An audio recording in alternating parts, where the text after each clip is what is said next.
जिन आयात की आपने अभी तिलावत सुनी, इन आयात में बहुत ही अहम तरीन तालीमात और हिदायत माज़ी के एक पुरअसरार और बहुत अजीब वाक़े को बयान करके दी गई है।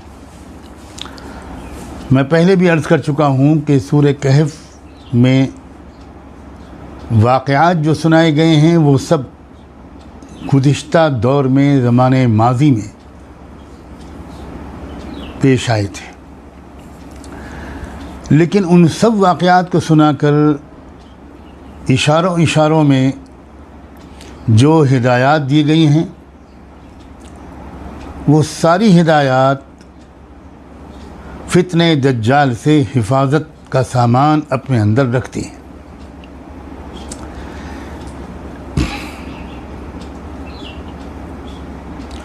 और इन्हीं हिदायत और इशारों में जो हिदायत दी गई हैं उन्हीं की वजह से सूरह कहफ़ के अंदर ये तासीर पैदा हुई है कि वो फितने दज्जाल से हिफाजत का यकीनी सामान अपने अंदर रखती है। या दूसरे लफ्ज़ों में यूँ कहिए कि ये कहा गया है कि जो फितने दज्जाल से अपने को महफूज रखना चाहे वो सूरह कहफ़ के इन मज़ामीन पर गौर करके उनसे सबक हासिल करे और उनके तकाज़ों पर अमल करे। उन मज़ामीन के ज़रिए से जो हिदायत दी गई हैं उन पर अमल करे, वो फितने दज्जाल से महफूज रहेगा। मैं पहले आयत का तर्जुमा पेश करता हूँ।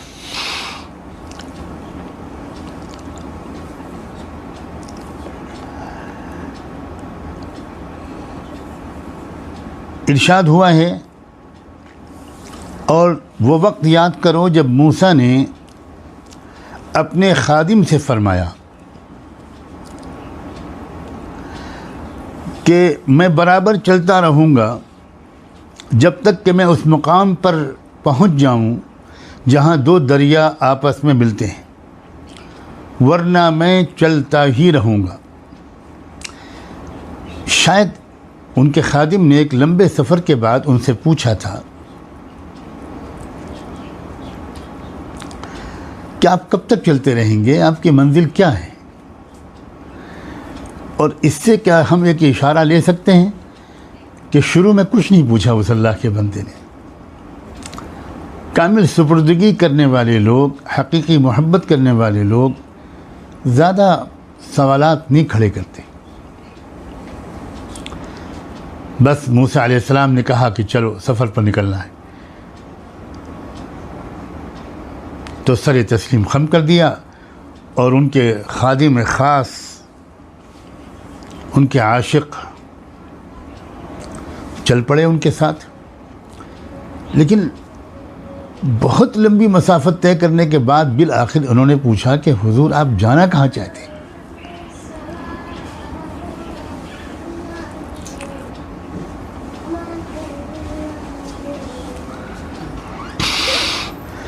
तब मूसा अलैहिस्सलाम ने जवाब में ये कहा था,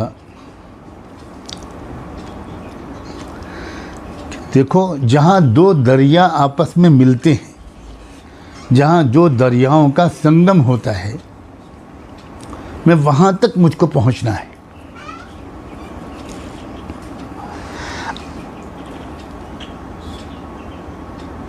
और जब वो उस संगम की जगह पर पहुँच गए, फलम्मा बलगा मजमा बैनहुमा नसिया हुतहुमा, तो दोनों अपनी मछली जो साथ में लाए थे खाने के लिए, ऐसा मालूम होता है कि पकी हुई तली हुई तैयार मछली वो अपने साथ लेके निकले थे। वो बहुत दिन तक चल सकती है, उसको अगर सुखा दिया जाए तो कोई मसला ही नहीं पैदा होता उसके अंदर। हुआ ये कि अजीब व गरीब तरीक़े पर सुरंग बनाते हुए वो मछली दरिया में चली गई। बहुत अजीब वाक़या।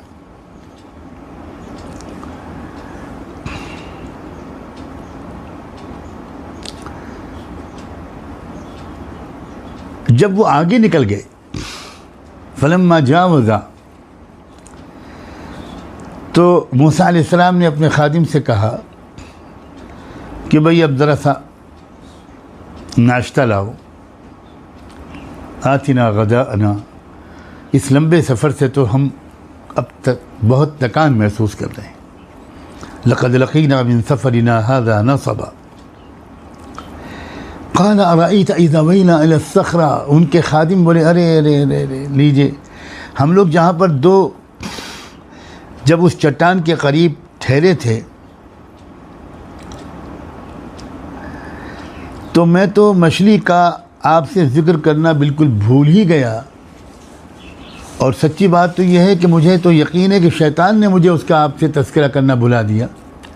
और हुआ ये था कि वहाँ उसी जगह पर जहाँ हम आराम करने के लिए ज़रा रुके थे, तो तली हुई मछली ने बड़े अजीब तरीक़े पर ज़िंदा होकर वो एक सुरंग जैसा रास्ता बनाकर वो तो चली गई समंदर में। मूसा अलैहिस्सलाम अब बोले, ज़ालिका मा कुन्ना नबग़ी, इसी की तो हमको तलाश थी। यानी वही मुकाम तो था जहाँ वो बुज़ुर्ग, वो शख्सियत हमको मिलेगी जिसकी तलाश में मैं निकला हूँ। वही मुकाम था, मुझे वही मुकाम बताया या दिखाया गया था। चुनांचे वो दोनों अपने कदमों के निशान पर उल्टे पांव वापस हुए।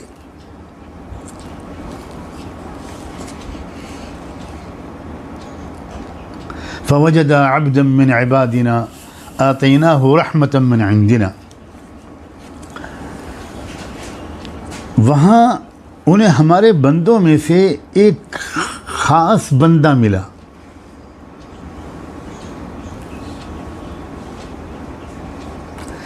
जिसको हमने अपनी खुसूसी रहमत और इनायत से नवाजा था। वअल्लमनाहु मिन लदुन्ना इल्मा, उसकी रोज़ी, उसकी परवरिश का सामान वो हमारे गैबी निज़ाम से उस तक पहुँचता था। यह है आतैनाहु रहमतन मिन इंदिना। और वअल्लमनाहु मिन लदुन्ना इल्मा, और अपनी तरफ से ही हमने बराह रास्त एक ख़ास इल्म तकवीनी, एक ख़ास किस्म का इल्म उसे अता किया था। अब मूसा अलैहिस्सलाम ने उस शख्सियत से गुजारिश की, हल अत्तबिउका अला अन तुअल्लिमनी मिम्मा उल्लिमत रुश्दा, क्या मैं आपके साथ रह सकता हूँ कि जो इल्म आपको सिखलाया गया है उसमें से आप कुछ मुझे भी सिखा दें, ताकि वो मुझे एक ख़ास तरह की सूझबूझ और समझ, गहरी समझ हासिल हो जाए। रुश्दा, जो ख़ास सूझबूझ की बातें आपको सिखाई गई हैं वो आप मुझे भी सिखा दें। क़ाल इन्नका लन तस्ततीअ मअई सबरा, उन्होंने जवाब में कहा कि रहने को तो आप मेरे साथ रह लो, लेकिन आप साथ रहकर बहुत सी बातें बर्दाश्त नहीं कर पाओगे और आप अपने को रोक नहीं पाओगे। वकैफ़ तस्बिरु अला मा लम तुहित बिही खुबरा, और ख़ुद उज़्र पेश करते हुए ये कहा कि उन बातों पर सब्र आप न कर सको, इस आप सब्र कैसे कर सकोगे जबकि सच्ची बात यह है कि उन बातों की हकीकत आपके इल्म में नहीं होगी।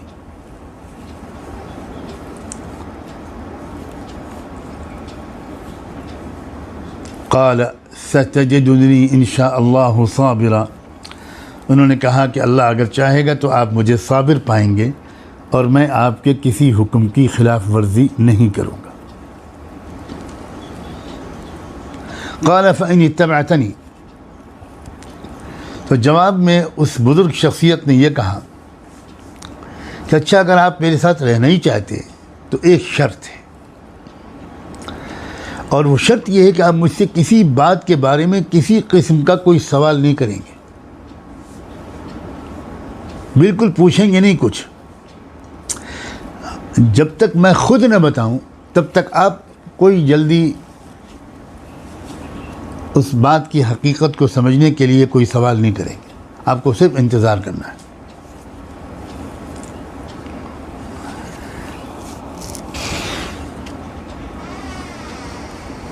फंतलक़ा,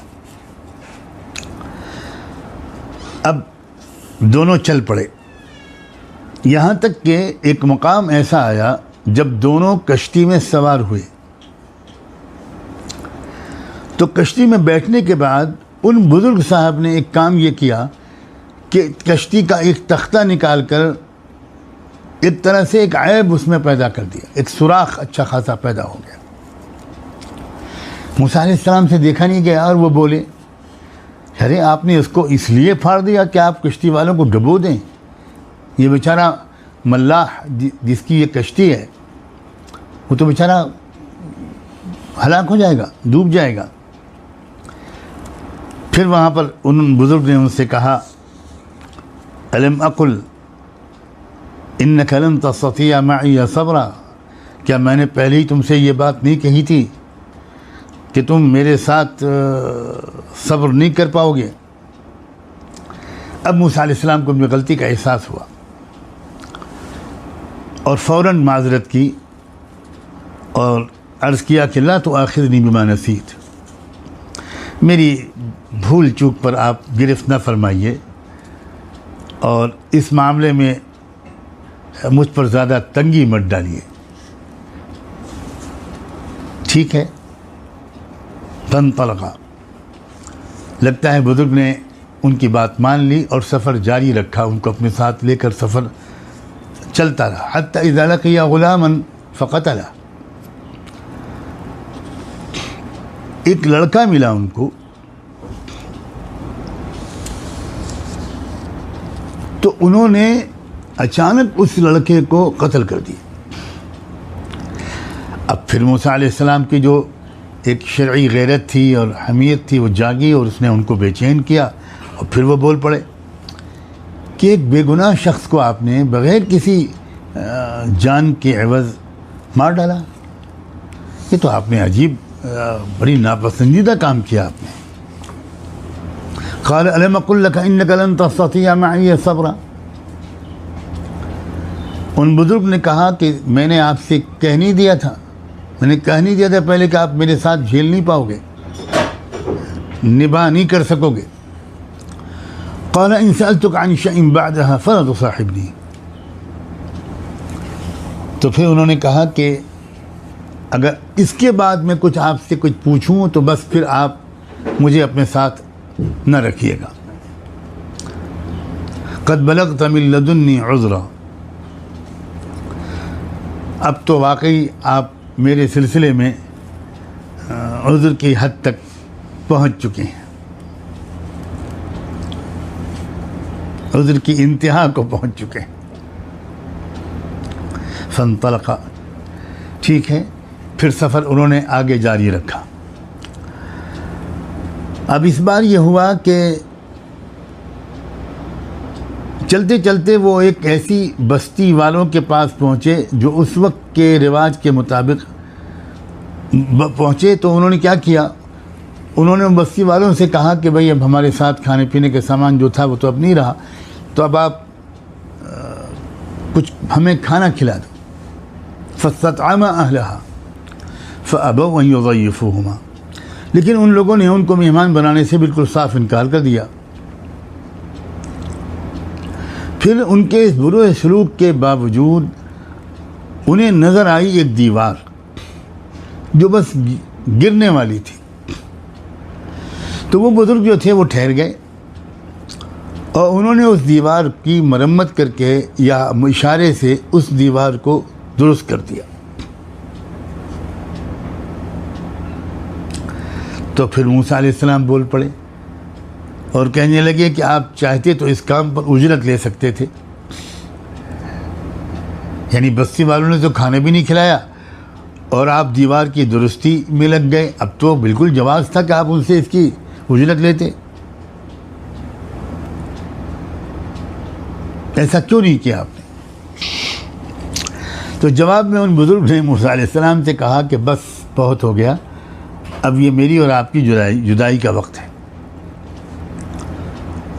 अब मैं आपको इन बातों की हकीकत और इनका मकसद बताए देता हूँ जिन पर आप सब्र नहीं कर सके और जिनकी हकीकत को आप समझ नहीं सके। अब समझिए। कहा कि जहाँ तक कश्ती का ताल्लुक़ है तो कश्ती के बारे में जाने कि वो कुछ गरीब आदमियों की थी जो दरिया में उससे कमाई करते थे। लिमसाकीन यामलून फिल बहर फ़अरदतु अन अईबहा, मैंने चाहा कि इसमें कोई ऐब पैदा कर दूँ,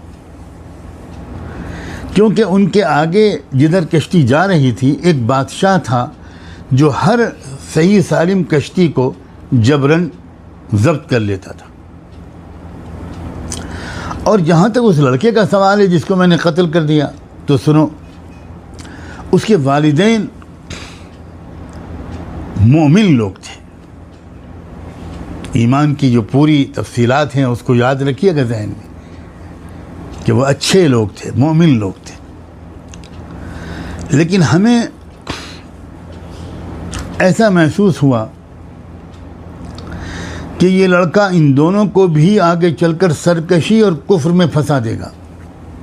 युरहिक़हुमा तुग़याना व कुफ्रा।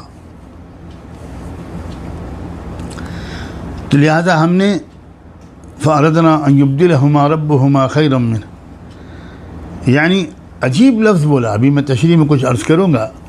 हमने यानी हमारे ज़रिए अल्लाह ने ये चाहा कि उनका परवरदिगार उन माँ बाप का जो मोमिन हैं, नेक लोग हैं, उन्हें इस लड़के के बदले ऐसी औलाद दे जो पाकीज़गी में भी इससे बेहतर हो और हुस्न सलूक में भी इससे बहुत बेहतर हो।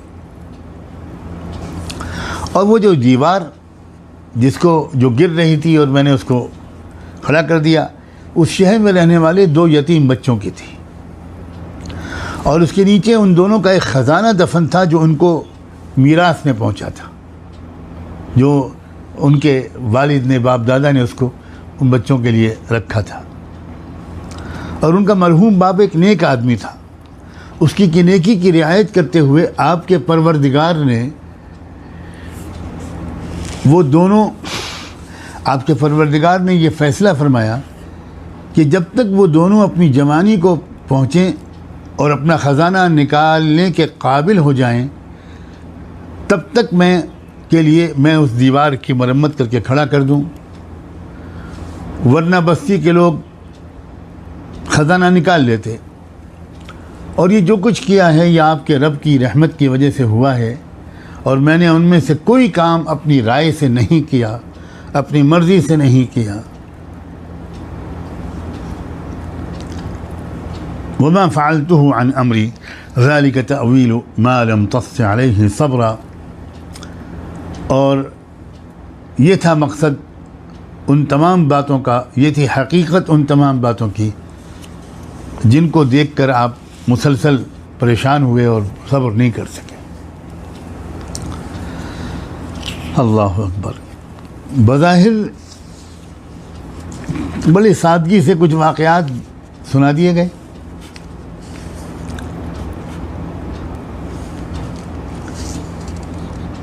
लेकिन अल्लाह की कसम खा के अर्ज़ करता है ये तालिब इल्म कि ऐसी ज़बरदस्त हिदायत इसमें दी गई हैं इस दौर के बारे में, हमारे और आपके दौर के बारे में। फितने दज्जाल से हिफाजत के लिए ऐसी ज़बरदस्त अमली प्रैक्टिकल हिदायत दी गई हैं। अब एक एक करके ज़रा शुरू करते हैं। पहली बात, मूसा अलैहिस्सलाम को अल्लाह ताला ने यह इल्म बराह रास्त वही के ज़रिए नहीं अता फरमाया। उनको इस बात का इशारा मिला कि एक बंदा है जिसको हमने वो इल्म दिया है जो हमने अभी फ़िलहाल तुमको भी नहीं दी।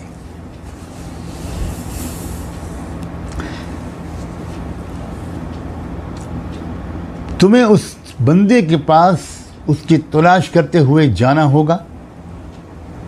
मूसा अलैहिस्सलाम ने इसके जवाब में ये नहीं अर्ज़ किया कि अल्लाह बहुत बड़ी ज़िम्मेदारी आपने मेरे ऊपर डाली है। अगर मैं कहीं गया किसी बुज़ुर्ग के पास तो जाने और आने में और उनके पास क़याम में मेरा अच्छा खासा वक्त लगेगा और फिर नबूवत के और दावत के उस काम में बहुत हरज होगा जिसकी आपने मुझ पर ज़िम्मेदारी डाली है, और इस बीच में कितनी गुमराही, कितने मसाइल पैदा होंगे। ये नहीं कहा। मूसा अलैहिस्सलाम समझते थे कि अब मैं किन लफ्ज़ों में उसको अदा करूं। बहुत मोहतात होना चाहिए इन मज़ामीन के बयान करने में। क्या महसूस हुआ था जो मूसा अलैहिस्सलाम को किस चीज़ की कमी महसूस हुई थी? ऐसा मालूम होता है कि मूसा अलैहिस्सलाम को ये महसूस हुआ कि जिस किस्म के हालात का मैं मुकाबला कर रहा हूँ, कितने सख्त जुल्म करने वाले हुक्मरानों के सामने वो खड़े हुए थे, कितने चैलेंजिंग हालात थे, तो उनको ऐसा महसूस होता था कि हर सूरत हाल की हकीकत को गहराई के साथ समझने और उस वक्त वो कदम उठाने के लिए जो उस वक्त के हाल के लिहाज से मुनासिब था, मुझे एक और गहरी समझ चाहिए। हालात के तज्ज़िये की और तारीख़ के किस मरहले से हम गुज़र रहे हैं और इस वक्त कौन सा कदम उठाना मुनासिब है और किस कदम को अगले मरहले के लिए मुअख्खर करना मुनासिब है, ये सब जानने के लिए मुझे अल्लाह की मंशा क्या है, अल्लाह की मर्ज़ी क्या है, अल्लाह ताला की तरफ से किताब तक़दीर में इस वक्त क्या लिखा हुआ है, इस वक्त के हालात के बारे में अल्लाह ताला की मर्ज़ी क्या है तकवीनी। देखें, इस बात को समझें कि अल्लाह ताला के हुक्म दो तरह के होते हैं, अल्लाह के इरादे दो तरह के होते हैं। अल्लाह की एक है इरादे शरइया और एक होता है इरादे तकवीनिया। इरादे शरइया तो हर हाल हर वक्त ये रहता है कि जुल्म के ख़िलाफ़ खड़े हो जाओ,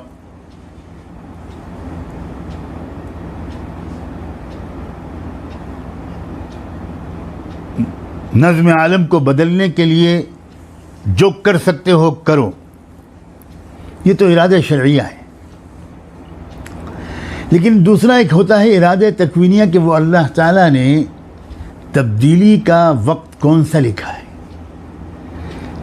कब है वो वक्त आएगा जबकि अल्लाह ताला की तकदीर में भी वो वक्त आ जाएगा कि अब जुल्म से निजात मिलेगी और सिस्टम बदलेगा, वर्ल्ड ऑर्डर बदलेगा, नज़्म आलम बदलेगा।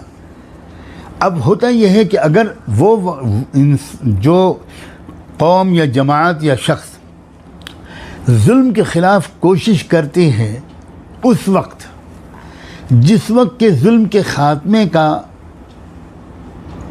वक्त अल्लाह की तकदीर में लिखा नहीं होता, अभी उसमें कुछ मुद्दत बाकी होती है, तो उस वक्त के कोशिश करने वालों को अजर तो भरपूर मिलता है, अजर में कोई कमी नहीं होगी। लेकिन जो बज़ाहिर दुनिया के लिहाज से मकसूद है, यहाँ उस सिस्टम के बदलने की मंजिल उस वक्त हासिल नहीं हो पाएगी, इसलिए कि उस वक्त अल्लाह ताला ने लिखा नहीं। अब जो कायद होता है, इस पर बहुत गौर कीजिएगा, जो अल्लाह की तरफ से पसंदीदा मामूर कायद होता है, अगर उसको ये बात मालूम हो जाए मुअतबर तरीन ज़राए से कि अल्लाह ताला की तरफ से नज़्म आलम की तब्दीली का वक्त अब आ गया, तो उस वक्त जो वो अपनी कौम को लेकर जद्दोजहद करता है, उसके नतीजे बहुत ही ज़बरदस्त निकलते हैं। तो उस कायद को ये इल्म भी आना चाहिए, इस कायद को एक बातनी नज़र उसके पास होनी चाहिए।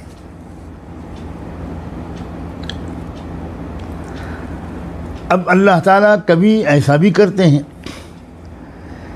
कि जो अल्लाह ताला की तशरीई अहकाम का इल्म लेकर आते हैं और अल्लाह ताला क्या चाहते हैं, हुक्म क्या है अल्लाह का, जिस बंदे को वो आता हुआ उसी को वो भी आता हो जाता है कि उसको इरादे तकवीनिया का भी इल्म हो जाता है। और बहुत बसा औक़ात ऐसा होता है कि जो तकवीनी लाइन के जो उलूम वाले होते हैं, जिनको हम कभी रिजालुल गैब कह देते हैं, कभी अहले खिदमत कहते हैं, ये एक अजीब व गरीब किस्म का आमला है।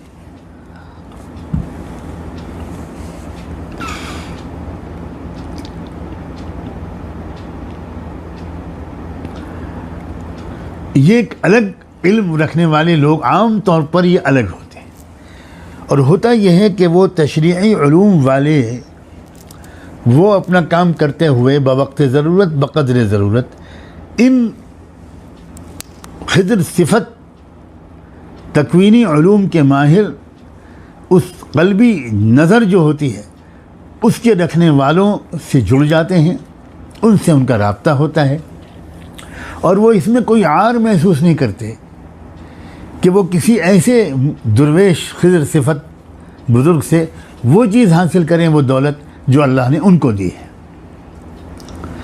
मूसा अलैहिस्सलाम उलुल अज़्म पैगम्बरों में है, उन्होंने एक बार भी अल्लाह से ही नहीं कहा कि अल्लाह पाक वो इल्म लेने के लिए आप मुझे वहाँ क्यों भेज रहे हैं, वो इल्म मुझे आप बराह रास्त अता करते। वो अल्लाह की तक़सीम पर राज़ी रहने वाले लोगों में से थे, और वो राज समझते थे कि है कुछ मसलहत इसमें अल्लाह की। वो फ़ौरन चल पड़े और बड़ा लंबा पुरमशक्क़त सफ़र करके उस बंदे को ढूंढ निकाला। अच्छा, ऐसे बंदे अजीब व गरीब उनके अंदाज़ होता है, ये कहाँ रहते हैं, बिल्कुल आबादियों से दूर, क्या राज है इसमें, ये दरियाओं के संगम और दुआबे में क्यों मिलते हैं। कुछ लोग होंगे आप में से बहुत कम जो मेरे दुआबे के लफ्ज़ को समझे होंगे। ये जहाँ दो दरिया मिलते हैं उन जगहों पर कुछ अजीब व गरीब किस्म की रूहानियत कैफियत होती है। हमारे मुल्क में भी जो बहुत बड़े बड़े ज़बरदस्त दीनी मराकिज़ रहनुमाई के कायम हुए वो दुआबे के इलाके में कायम, जहाँ गंगा और जमुना मिलती है। उस दुआबे के इलाके में ये जो हमारा रायपुर, सहारनपुर, गंगोह, थाना भवन, देवबंद, ये जो इलाका है ये दुआबे का इलाका कहलाता है। और किसी और को मुतमईन करना मेरा काम नहीं है, और ये कोई ऐसा अक़ीदा भी नहीं इसको कबूल करना लाज़िमी हो, लेकिन जिन लोगों का इस इलाके के तारीख़ से वाक़िफ़ियत है, इस इलाके में जो मर्दान खुदा, मर्दान आज़ाद पैदा हुए, मर्दान हुर, वो कैसी ज़बरदस्त अंदरूनी निगाह रखते थे, क्या उनकी कैफियत थी। कितनी गहरी समझ रखते थे, ये पूरी एक तारीख़ है।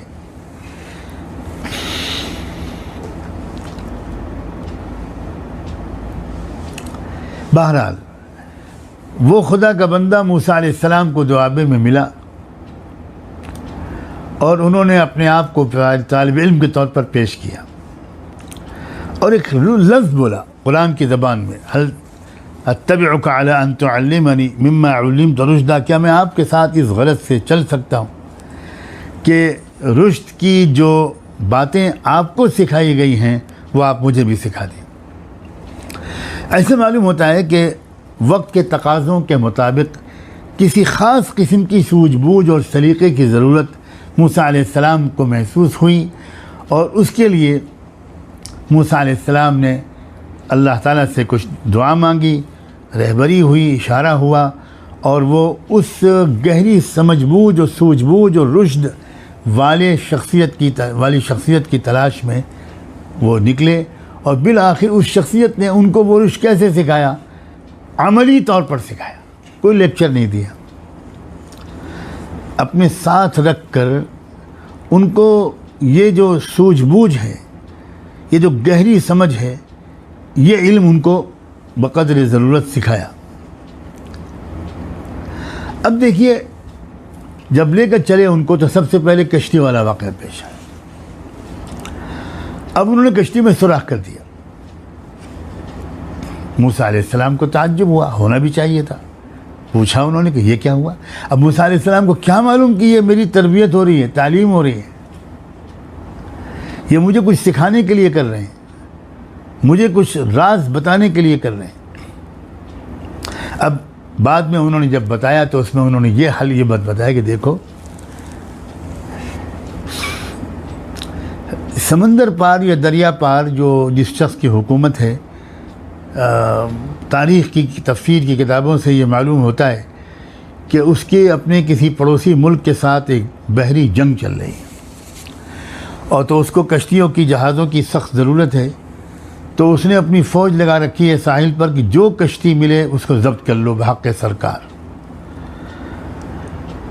अब ये बात मूसा अलैहिस्सलाम तो नहीं जानते थे, लेकिन वो बंदे खुदा जानता था। तो उन्होंने कश्ती में सुराख कर दिया। अब उन्होंने बाद में जब बात बताई, उससे मूसा अलैहिस्सलाम की समझ में ये बात आई कि ये जो कश्ती का सुराख है, बज़ाहिर तो ये कश्ती वाले के साथ जुल्म है, ये कश्ती में ऐब पैदा कर दिया, लेकिन हकीकत ये नहीं है। हकीकत ये है कि यही कश्ती वाले की सबसे बड़ी खैरखाई और ख़िदमत का तकाज़ा था, क्योंकि जब टूटी फूटी कश्ती देखेगी वो फ़ौज और बादशाह तो वो उसको बिल्कुल नहीं ज़ब्त करेगा, छोड़ो इसको, ये हमारे काम की नहीं है। तो अब वो कश्ती बच जाएगी। उसका जो उस मालिक था कश्ती वाला, उसका माश का ज़रिया बच जाएगा। जो उसके रोज़ी कमाने का ज़रिया था वो हाथ से चला जाता अगर ये सुराख ना होता। तो पता चला कि कुछ हालात ऐसे भी होते हैं कि जिनमें असल चीज़ को बचा लिया जाता है, थोड़ा सा ऐब उसमें पूरा कर लो तो वो बच जाएंगे और फिर उसके बाद उसका फ़ायदा भी पहुंचता रहेगा। अगर वो ऐब बिल्कुल ना हो उस चीज़ में और बिल्कुल परफेक्ट हो तो उसको जालिम हुकूमतें नहीं छोड़ती, ज़ब्त कर लेती। अब ये कितनी ज़बरदस्त बात है कि कभी कभी कौमों की पसमानदगी उनको जुल्म से बचा लिया करती है।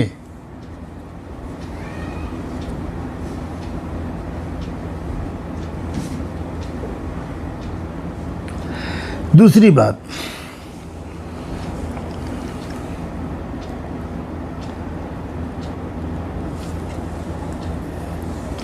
ये बात भी वो अल्लाह का बंदा मूसा अलैहिस्सलाम को समझाना चाहते थे कि देखो, ऐसे मौक़े भी कभी पेश आ जाते हैं कि जिनमें ज़ालिम को उसकी ज़ालिमाना हरकतों से फ़ौरी तौर पर हटाना वक्त के तकाज़े के मुताबिक नहीं होता।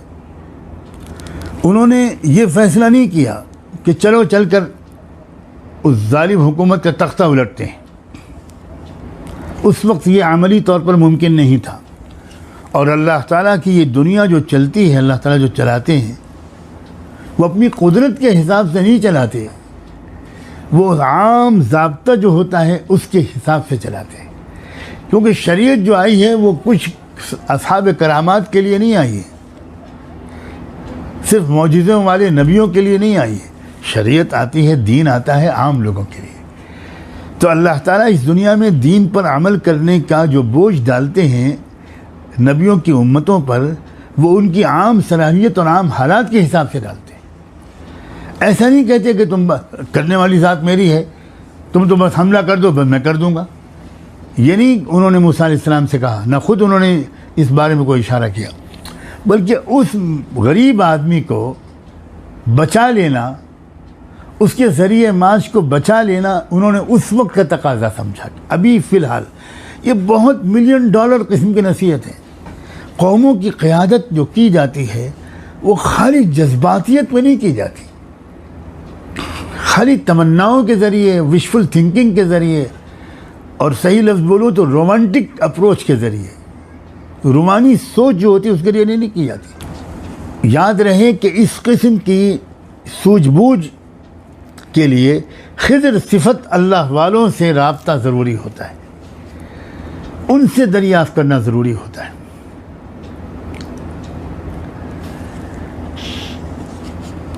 तारीख़ में कितने वाक़यात हुए हैं ऐसे कि बड़े बड़े फ़ातिहीन अपने तौर पर कोशिशें करते रहे। और मैं थोड़े से तारीख़ी मुताले के रोशनी में कहता हूँ कि वो हमले बड़े भरपूर होते थे, कोशिशें भरपूर होती थी, लेकिन वो वक्त नहीं होता था जो किस्मत में लिखा हो। कब है, कौन अल्लाह ताला का कौन सा इस्म किस वक्त ज़मीन की तरफ रुख किए हुए है, किस उम्मत की तरफ कौन सा रुख किए हुए है, ये बहुत ख़ास इल्म है दोस्तों। मैं ज़रूरत समझ कर ये बात आज आपसे अर्ज़ कर रहा हूँ, और ये ख़तरा मोल ले रहा हूँ कि सुनने वालों में बहुत से लोग ऐसे हो सकते हैं जिनकी समझ में ये बातें ना आए। अब उन्हीं की रियायत करते हुए अगर सूरह कहफ और कुरान के असरार को सबसे छुपा कर रखा जाए तो क्या ये जुल्म नहीं होगा? अगर क्लास में एक दो लड़के बहुत ही गबी और कुंज़हन हैं, बिल्कुल मेहनत नहीं करते, जान चुराते हैं, बुद्धू हैं, उनको इल्म से मुनासबत नहीं है, तो उनकी रियायत में क्या पूरे साल उस्ताद जो है वो सारे ज़हीन बच्चों का नुकसान करे? अब वक्त आ गया है कि इन बातों को खोलकर बयान किया जाए। क्यों ज़रूरत समझी है बड़े बड़े मुहद्दिसीन ने, मुफस्सिरीन ने, उलमा ने, फातिहीन ने, बादशाहों ने क्यों ज़रूरत समझी है कि वो किसी न किसी अल्लाह वाले के दामन थामें और उससे रहनुमाई लेकर कदम ब कदम अपनी जद्दोजहद आगे बढ़ाएं।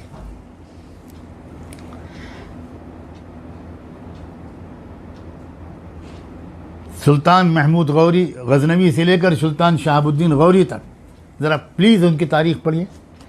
शहाबुद्दीन गौरी ने कितने हमले किए, बराबर नाकाम होता रहा।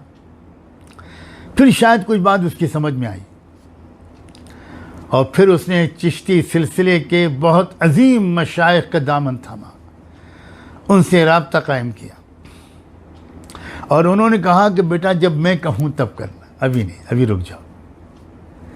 और फिर उसके बाद जब उनका इशारा हुआ कि चलो अब बिस्मिल्लाह करो, तो पहली ही कोशिश में वो फातिह हिंद बन गए।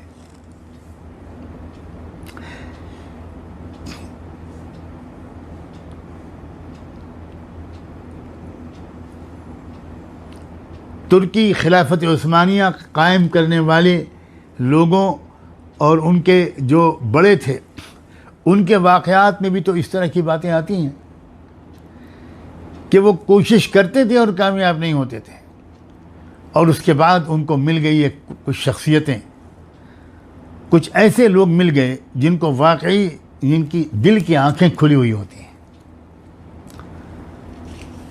उनसे जब उनका राब्ता हुआ और उनके हुक्म और के बाद उन्होंने जो अपनी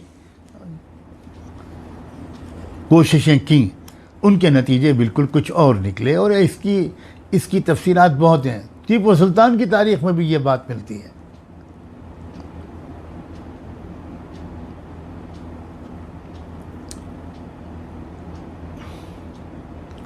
काश के दिल की नज़र वालों की तलाश हमें भी नसीब हो जाती, हमारे उलमा और उक़ला को भी नसीब हो जाती। एक वक्त का रसूल, साहिब शरीयत, साहिब किताब, नबी, ऐसे किसी शख्स की तलाश में निकला हुआ है जिसके नबी होने का कहीं कोई सबूत नहीं मिलता, और वो शख्स मान लेता है कि अल्लाह आपकी तक़सीम है, ये इल्म आपने मुझे नहीं इनको दिया है।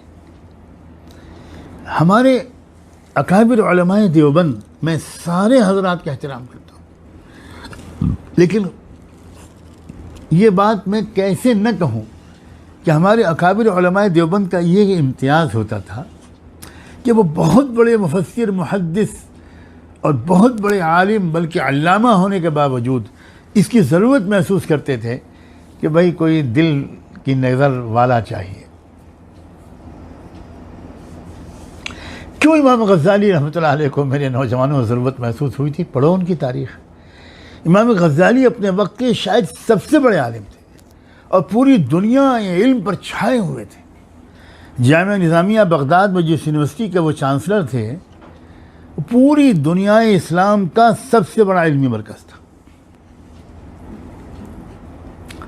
लेकिन उन्हें महसूस हुआ कि भाई ये सारे उलूम के बावजूद मेरे दिल की नज़र नहीं खुली हुई है, मैं अशिया की हकीकत को नहीं समझ पाता।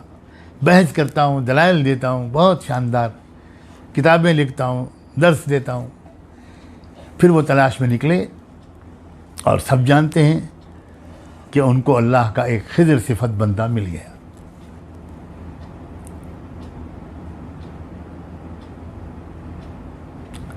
मौलाना रूम, अल्लाह अकबर, जिनकी लिखी हुई मसनवी को लोग कहते हैं कि फ़ारसी में कुरान पढ़ना चाहो तो ये मसनवी पढ़ो, माज़ल्लाह, ये ताबीर है, खाली एक अदीबाना ताबीर है। इतने ज़बरदस्त हक़ाइक़ उन्होंने बयान किए हैं उस मसनवी में। ये मौलाना रूम के अंदर ये चीज़ कहाँ से आ गई थी? वो भी बहुत बड़े आलिम थे।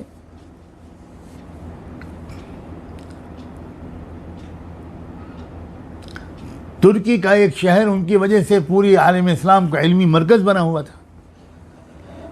फिर उनको भी कुछ महसूस हुआ, फिर वो भी तलाश में निकल गए। वाकई तलाश अजीब चीज़ है। किसी साहिब दिल की तलाश ज़िंदगी के सबसे खूबसूरत लम्हे वो होते हैं जब इंसान किसी साहिब दिल की तलाश में निकलता है।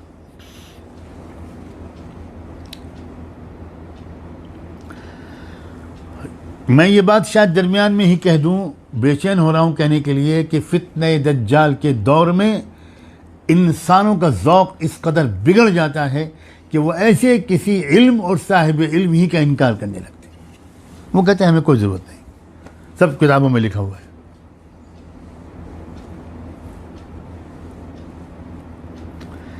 अगर हमें ज़रूरत नहीं है तो मूसा अलैहिस्सलाम को कैसे ज़रूरत पड़ गई?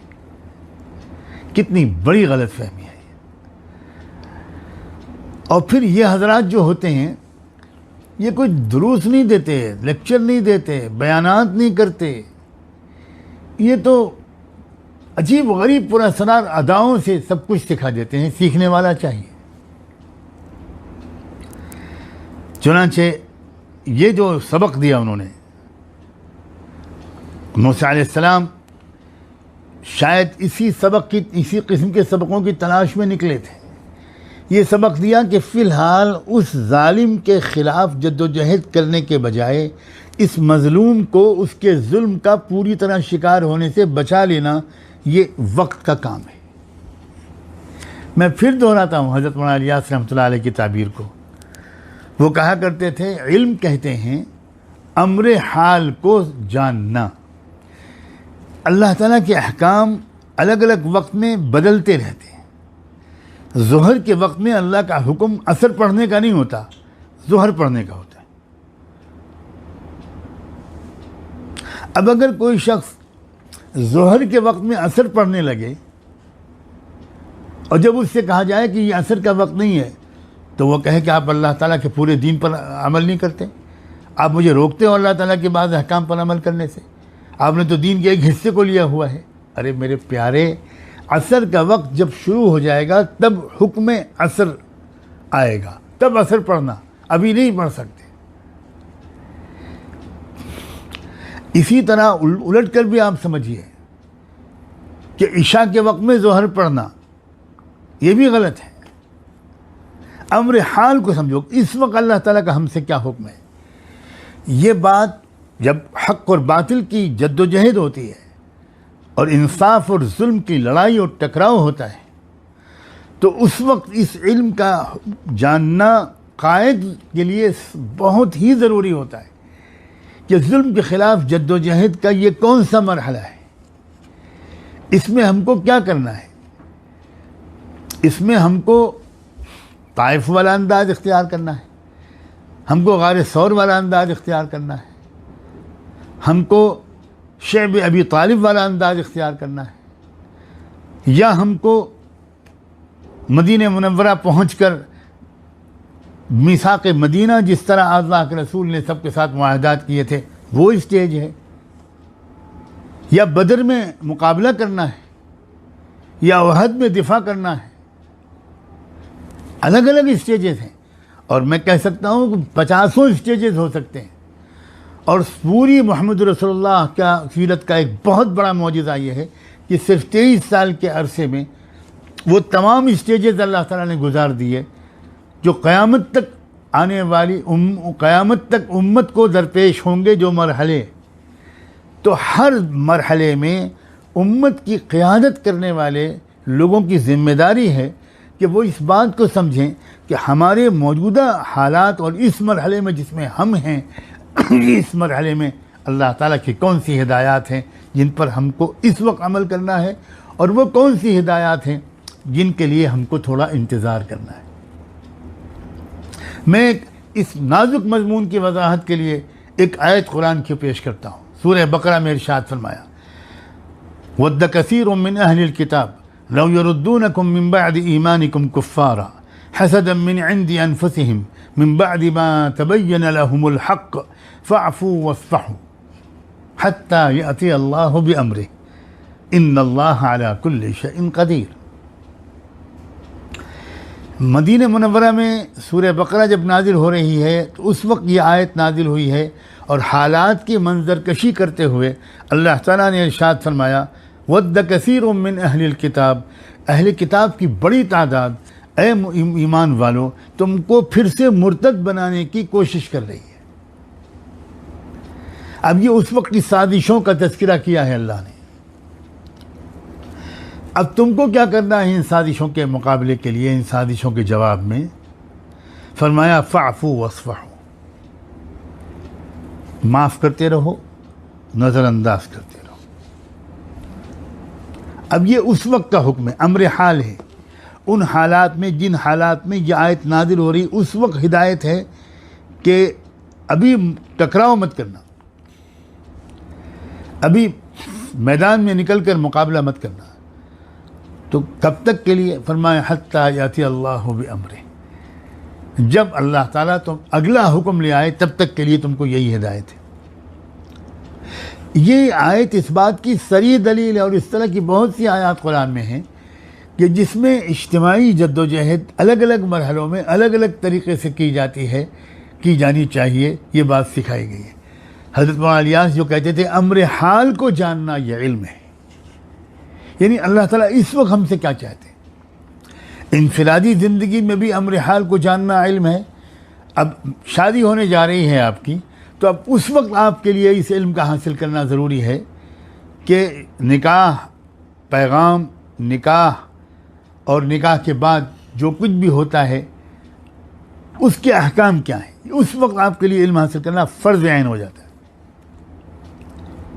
आप कारोबार शुरू करना चाहते हैं तो उस कारोबार के शुरू करने से पहले तिजारत के सिलसिले के अहकाम का इल्म हासिल करना फ़र्ज़ ऐन है, उससे पहले तक फ़र्ज़ ऐन नहीं था।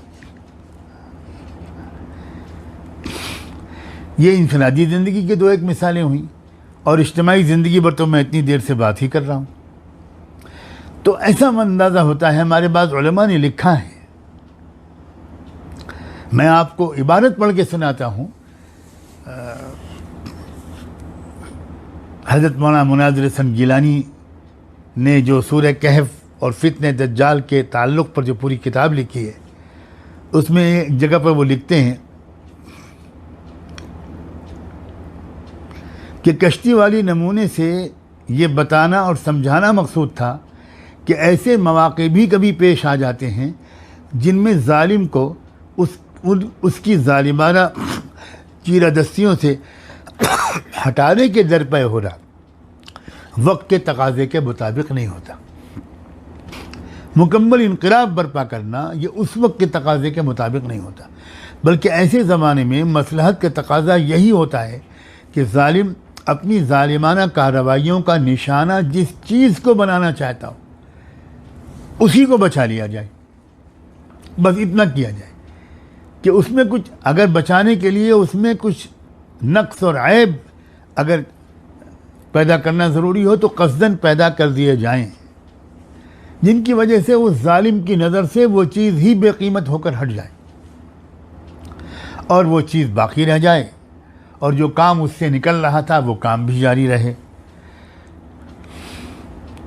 तो ये बात मूसा अलैहिस्सलाम, ऐसा लगता है कि अल्लाह ताला मूसा अलैहिस्सलाम को समझाना चाहते थे और एक अमली नमूना सामने दिखाकर ये चीज़ें समझाना चाहते थे। और ये भी इशारा हुआ कि भाई ये इल्म किताबी नहीं है, ये तो खिज़र सिफत किसी बंदे खुदा की सोहबत से और उसके हवाले अपने आप को तालिब इल्म की हैसियत से पेश कर देने से और बिला चूं व चरा उसकी बातों को मानने से ये इल्म हासिल होता है। अब देखिए, ये कश्ती वाले मसले की तशरीह हुई बक़द्र ज़रूरत, शायद आइंदा मुझे इसको दोबारा भी दोहराना पड़े। अब मैं मुनासिब समझता हूँ कि आज मैं इसी पर इक्तिफ़ा करूँ। मेरी तबीयत इस तरह की ऐसी रही है आज कि मुझे ये डर लग रहा था कि आज मैं आपकी खिदमत में हाज़िर हो पाऊँगा या नहीं। अब मैं यहीं पर रुकता हूँ और कल जो इस क़िस्से के दो और बड़े वाक़यात हैं, बहुत बड़े बहुत ही अजीब व गरीब किस्म के वाक़यात हैं, जिसमें आपको इसी तरह की आपको रहनुमाई मिलेगी इंशाअल्लाह। उसमें एक शख्स है जो ये बुज़ुर्ग हैं, एक नौजवान बच्चे को कत्ल कर देते। फिर आगे चलकर ये बुज़ुर्ग एक और काम करते हैं कि जिन लोगों ने एक वक्त का खाना नहीं खिलाया, इतने बेमुरवत लोग थे, उन्हीं के इलाके के अंदर एक खिदमत का काम कर देते हैं। तो इनके ज़रिए से क्या हिदायत दी गई और फिर इन हिदायत का आज के दौर से क्या ताल्लुक़ है, ये मुझे इजाज़त दीजिए कि मैं इंशाअल्लाह कल बयान करूँ। अल्लाह तबारक व तआला खोल दे कुरान मजीद के अनवार को, कुरान के असरार को, कुरान के इशारात को, कुरान मजीद के एक एक लफ्ज़ के जो मानी हैं, जो पैगाम है, कुरान के अनवार के साथ अल्लाह ताला मेरे और आपके दिलों पर खोल दे और कुरान मजीद से एक शगफ़ नसीब हो जाए और कुरान मजीद की गहराइयों में उतर कर हमें कीमती हीरे जवाहरात चुनने का सलीक़ा मिल जाए। ये दुआ कीजिए। ये महीना कुरान का है, रमज़ान का महीना कुरान का महीना है। शहरु रमज़ान अल्लज़ी उन्ज़िला फ़ीहिल कुरान। फिर आज 25वीं रात है, ये भी गौर कीजिए। ताक रात आखिरी आशरे की, और हो सकता है आज ही रात शब क़द्र हो सकता है कि गुज़र चुकी हो सकता है कि आने वाली हो। तो ये जो रातें हैं, ये लम्हात हैं, चंद दिन चंद रातों की बातें हैं।